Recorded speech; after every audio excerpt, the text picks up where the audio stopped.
Here at St. Croix Orthopaedics, Dr. Mark Dahl, we're going to talk about minimally invasive surgery as it relates to the knee.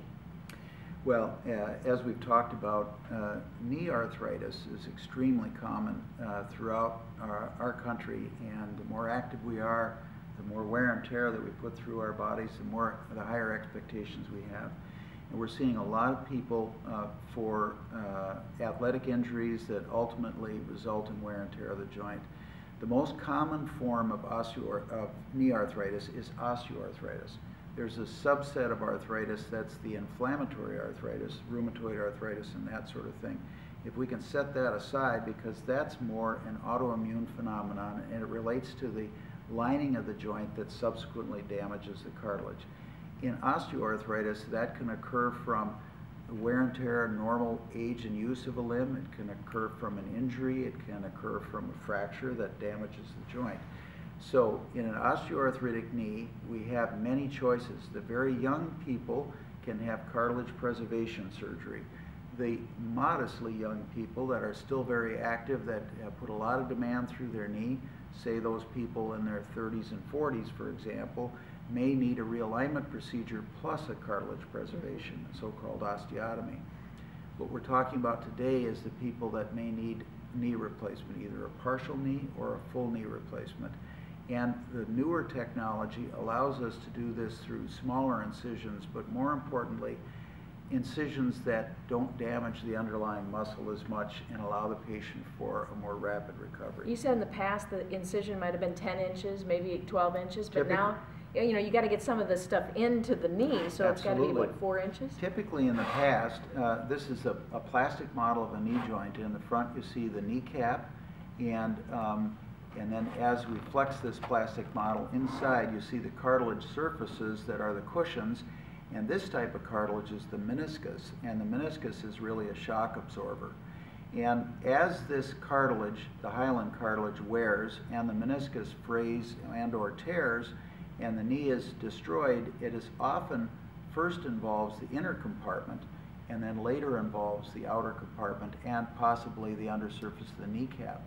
So when we did a knee replacement in the past, we would actually rotate the patella all the way out, and the model won't allow me to do this, but we would flip the patella all the way out, and that caused a lot of stretching and tearing in the surrounding tissues, and we would typically make an incision from about here to about there.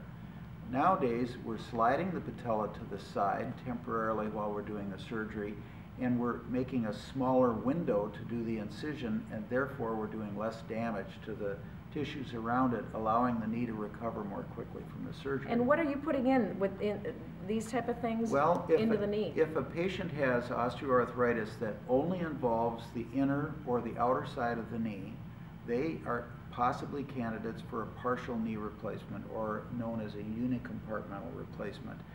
And these replacements leave the healthy, naturally still robust side of the knee that's functioning fine. So if someone just has wear and tear on the inner side, then they'd be a good candidate for a partial knee replacement. And as you can see from this model, although it's the opposite knee, this is the model of a right knee, and this model is the model of a left knee. This plastic model shows a partial knee replacement. There's a cobalt chrome or a steel surface that resurfaces the arthritic side here, and then there's a steel or cobalt chrome base plate, and inside are various sizes of a high density plastic that is the bearing surface between the two surfaces. So instead of having a real crumpled, gnarly, painful surface of destroyed cartilage, you have these very well polished surfaces to walk on. Can you, and then this would be the total knee, and then the total knee, you were telling me after the surgery, you're pretty much up and walking on that, maybe a crutch, a walker, the same day? With a partial knee, it's very common and routine that the patient feels well enough that they're able to leave the hospital the day after surgery. And with a total knee, it's generally 2 days in the hospital.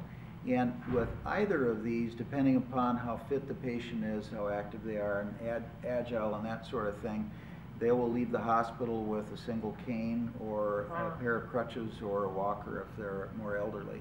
And this is in quite a bit of distinction to the old days where the patient was hospitalized for a week, 2 weeks, and would have their knee in a brace and immobilized for a long period of time. What do you think, back to normal?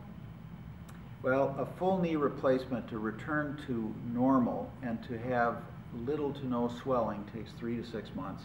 Okay. So it's a long recovery and it's a long haul. But for example, a person that's had a total knee replacement that's recovering on track and doing sedentary work or office work, that person can get back to work in 3 to 6 weeks. For someone that's doing more manual labor, it's going to take 12 to 16 weeks. Mm-hmm. And for the knee to completely recover from all the surgical trauma and all the swelling, it's going to be 6 to 12 months, and these knees keep getting better for up to 2 years. No more pain. Oh, it's a remarkable procedure. It's really a pleasure to be able to offer it to patients that can get such nice recovery. Thank you very much. You bet. Thank you.